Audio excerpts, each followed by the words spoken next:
ನಮ್ಮ ಅಮ್ಮು, ನಾವು ಸುಷ್ಮಾ ಅಮ್ಮು ಅಂತಲೇ ಕರೆಯೋದು. ಅಮ್ಮು ಇಟ್ಟ ದಿಟ್ಟ ಹೆಜ್ಜೆಯಿಂದಲೇ ಆಕೆಯನ್ನ ವೀರ್ ಕಥಾಕಾರ್ ಸೃಷ್ಟಿ ಮಾಡೋ ಹಾಗೆ ಮಾಡಿದೆ. ಕಂಬಾರರನ್ನ ಅಷ್ಟಲ್ಲದೆ ಮಾಯಾದ ಮನದ ಭಾರ ಹೇಳ್ತೀವಲ್ಲ, ಅದು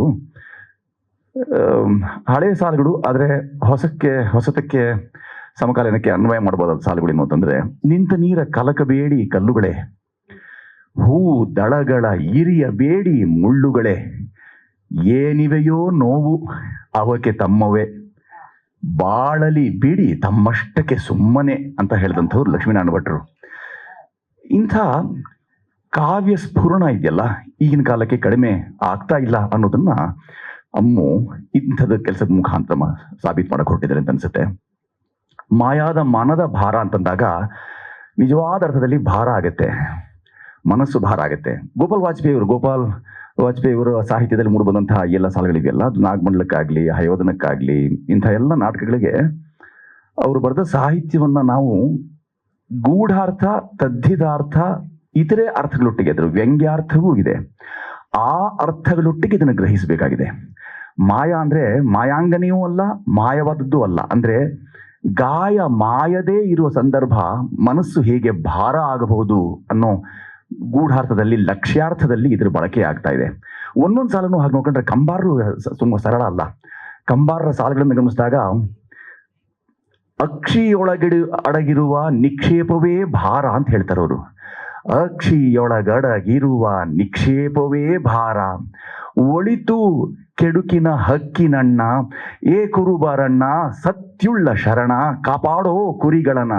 ನಾವು ಇವಾಗ ಹೇಳಿದಾಗ ಕಾಪಾಡು ಅಂತ ಹೇಳಿದಂತೆ ಪ್ರಾಯ ಆ ಥರದೊಂದು ನಾನು ಗಮನಿಸಿದ ಅಮ್ಮನ ಇದನ್ನಲ್ಲ, ಈಗ ಹೇಳಕ್ಕೆ ಸಮಯವೂ ಇಲ್ಲ ಮತ್ತೆ ವೇದಿಕೆಯೂ ಅಲ್ಲ, ಆದರೂ ಹೇಳಬೇಕಂತೇನು ಅಂದ್ರೆ ಅಮ್ಮು ತುಡಿತ ಅಂಥದ್ದು, ಹೃದಯದ ಬಡಿತವೇ ಆಕೆಯದು ಈ ಥರದೆಲ್ಲ ಒಳ್ಳೊಳ್ಳೆ ಕೆಲಸ ಅನ್ನೋದಕ್ಕೆ ನಾನು ಸಾಕ್ಷಿ. ಯಾಕೆಂದ್ರೆ ಅನೇಕರು ಆಗ್ಲೇ ಚಿತ್ರಗಳನ್ನು ತೋರಿಸಿದ್ರು, ಎಷ್ಟೆಷ್ಟು ಜನ ಆಗಿ ಹೋಗಿದ್ದಾರೆ. ಅವರವರ ಧ್ವನಿಯಲ್ಲಿ ಅವರ ಆ ರಸನಿಷ್ಪತ್ತಿಯನ್ನು ಗಮನಿಸಿದಾಗ ನಿಜವಾಗಿಯೂ ಮನಸ್ಸು ಈಗ ಆರ್ದ್ರಗೊಳ್ಳುತ್ತೆ. ಎಂಥವ್ರನ್ನ, ಮೈಸೂರಿನಲ್ಲಿ ಯೋಗಣ್ಣ ಇದ್ರು, ಅವ್ರ ಸಾಹಿತ್ಯ ಗಮನಿಸಿದಾಗ ಯಾವ್ಯಾವ್ದನ್ನ ಹೇಳಲಿ ಅಂತ ಬರುತ್ತೆ ಮನಸ್ಸಿಗೆ, ತಡಬಡಿಸುವಂಥದ್ದು ಯಾವ್ದು ನೆನಪಾಗೋಲ್ಲ, ಯಾವ್ಯಾವ್ದನ್ನ ಹೇಳಲಿ ಅಂತ. ಮೈದುಂಬಿ ಬಂದಿಗಳು ರಾತ್ರಿ, ಕಣ್ಮುಚ್ಚಿ ಕುಂತಿಹುದು ಧಾತ್ರಿ, ಏಕಾಂತವಾಗಿದೆ ಬಲು ಮೌನ ಸಾಗಿದೆ, ಹಾಯಾಗಿ ನೀ ಮಲಗೋಕಂದ ಒಂದು ಜೋಗಳ ಪದ್ಯವನ್ನ ಎಷ್ಟು ಚೆನ್ನಾಗಿ ಬರೆದಿದ್ದಾರೆ. ರಸವೋ ವಿರಸವೋ ವಿಧಿ ಸೂತ್ರ ಮಗುವೇ, ಎಷ್ಟು ಚಂದ. ಯಾರು ಹೇಳಿದ್ದಾರೆ ಅಂತ ಕಿವಿ ಮಾತನ್ನ ಈಗ. ರಸವೋ ವಿರಸವೋ ವಿಧಿ ಸೂತ್ರ ಮಗುವೇ, ಬಂದುದೇ ರಸವೆನಲು ಬಾಳೆಲ್ಲ ನಗುವೆ. ಈ ಸಾಲುಗಳನ್ನ ಹಾಗೆ ಹೇಳುವಂಥವ್ರು ಅನೇಕರು ನನ್ನ ನಡುವೆ ಇದ್ರು. ಅಮ್ಮು HD ಅರಸು ಅಂತ ತುಂಬಾ ಜನರಿಗೆ ಗೊತ್ತಿರಲ್ಲ, ಗೊತ್ತಿದ್ದವರು ಪಾಪ ಅದನ್ನ ಅರ್ಥ ಮಾಡಿಕೊಂಡವರು. ನಿಲ್ಲೋಕೆ ಶಕ್ತಿ ಇಲ್ಲ ವೇದಿಕೆ ಮೇಲೆ. ನಾವೆಲ್ಲ ಎಳೆಯರು, ಅವ್ರನ್ನ ಕರೆದು ನಿಮಗೊಂದು ರಂಗ ಗೌರವ ಕೊಡಬೇಕು ಅಂದ್ರೆ ಏನ್ ಕೊಡ್ತೀರಿ ಅಂದ್ರೆ, ನಾವೆಲ್ಲ ಇಂಥ ಕ್ಷುಲ್ಲಕ ಸಂಗತಿ ಅಂದ್ರೆ ಒಂದು ಗಡಿಯಾರ ಕೊಟ್ಬಿಟ್ಟು, ಅವರು ಗಡಿಯಾರ ನೋಡ್ಬಿಟ್ಟು ಇನ್ನೆಷ್ಟು ಸಮಯ ನಿಮಗಿದೆ ಅಂತ ಹೇಳಿ ಕೊಟ್ಟಿದ್ದೀರಿ ನಾವು ತಂದ್ಬಿಟ್ರು.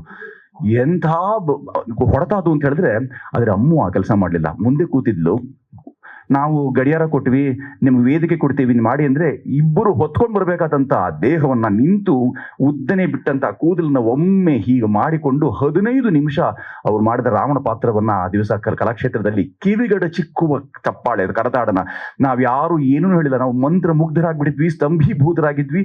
ಅಲ್ಲೆಲ್ಲ ನಿಂತು ಎಲ್ಲ ಇಡೀ ನಮ್ಗೆ ಗೊತ್ತಿಲ್ಲದಂಗೆ ಕಣ್ಣಾಲೆಗಳು ಒದ್ದೆ ಆಗ್ಬಿಟ್ಟಿದ್ವು. ನಿಂತವರೆಲ್ಲರೂ ಅಲ್ಲಿ ನಿಂತು ಎಲ್ಲರೂ ನಿಂತು ಅವರಿಗೆ ಗೌರವ ಸೂಚಿಸಿದ್ದಲ್ಲದೆ ಮತ್ತೆ ಬನ್ನಿ ಬನ್ನಿ ಬನ್ನಿ ಅಂತ ನಡುಗು ಕೈಯಿಂದ ಹೇಳ್ಕೊಂಡು ಅದನ್ನ ಬಿಡುವ ಸಮಯ ಅದು. ಆ ಸಮಯದಲ್ಲಿ ಹೋಗಿ ಮಾಡಿದಾಗ ಅಮ್ಮು ಮಾಡಿದ ಕೆಲಸ ನಮಗೆ ಗೊತ್ತಿಲ್ಲ. ಅವಳು ಕಿಸೆ ತೆಗೆದ್ಲು, ಅವಳು ಇಟ್ಕೊಂಡಿದ್ದಂತಹ ಹೆಗಲು ಚೀಲಲ್ಲಿ ತೆಗೆದು ಅದರಿಂದ ತನ್ನಲ್ಲಿದ್ದ 15,000 ರೂಪಾಯಿಗೆ ಒಂದು ಚೆಕ್ ಅನ್ನು ಬರೆದು ಅವ್ರು ಕೊಟ್ಬಿಟ್ಲು. ನಾನು ಅನ್ಕೊಳ್ಳೋದು, ಇದು ಅದು ರಂಗ ಅಂತಃಕರಣವೇ, ಮನುಷ್ಯನ ಅಂತಃಕರಣವೇ, ಇದೆಲ್ಲವೂ ಗಮನಿಸ್ಕೊಂಡಾಗ ನನಗೆ ಅನ್ಸೋದು ಇಂಥ ಪ್ರಭೃತಿಗಳು ಜಾಸ್ತಿ ಬೇಕು. ಅಂದ್ರೆ ನನ್ಗೆ ಗೊತ್ತು, ಇವ್ರು ಚೆನ್ನಾಗಿ ಗೊತ್ತಿದ್ದಾಳೆ ಅನ್ನೋ ಕಾರಣಕ್ಕಾಗಿ ಹೇಳೋ ಮಾತಲ್ಲ ಇದು. ಇಂಥ ಪ್ರಭೃತಿಗಳು ಅಂತಃಕರಣ ಇದೆಯಲ್ಲ ತುಂಬಾ ಶುದ್ಧ ರೂಪ. ಅದಕ್ಕೆ ಶೇಷಾದ್ರಿಯವರಿಗೆ ಬಹಳ ಚೆನ್ನಾಗಿ ಹೇಳಿದ್ದು, ಏನನ್ನು ಯಾವುದು ಜಾಲರಿ ಇಲ್ಲದೆ ಹಾಗೆ ಹೇಳಿಬಿಡ್ತಾಳೆ ಅಂತ. ಹಾಗೆ ಹೇಳುವಂಥವರ ಸಂಖ್ಯೆಯೇ ಕಡಿಮೆ ಆಗಿದೆ. ಮುಖವಾಡ ಪದದ ಬಳಕೆ ಮಾಡಿದ್ರು.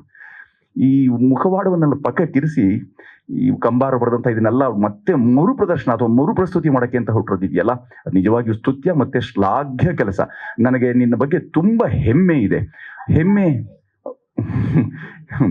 ಎಮ್ಮೆ ಕಾಯುವವರಲ್ಲೂ ಇರುವಂತಹ ಅನೇಕ ಸದ್ಗುಣಗಳನ್ನ ಅರ್ಥ ಮಾಡಿಕೊಂಡವಳು, ಆಕಾಂಕ್ಷಾ ಅಂತ ಮನೋವಿಕೃತಿಗಳನ್ನ ಇಟ್ಕೊಂಡಂತಹ ಹುಡುಗರನ್ನೆಲ್ಲ ಸಾಕಿ ಸಲದಂತ ಈ ತಾಯಿ ಇವತ್ತು ಈ ಕೆಲಸವನ್ನು ಮಾಡಕ್ ಹೊರಟಿರೋದು ನಮ್ಮೆಲ್ಲರಿಗೂ ತುಂಬಾ ನಾಚಿಕೆ ಅಂತ ನನಗನ್ಸುತ್ತೆ. ಯಾಕೆಂದ್ರೆ ನಾವೆಲ್ಲರೂ ಪ್ರವೃತ್ತಿಗಳೇ, ರಂಗದಲ್ಲಿ ತೊಡ್ಕೊಂಡವರು, ರಂಗದಕ್ಕಾಗಿ ಅಂತ ಕೆಲಸ ಮಾಡಿದವರು.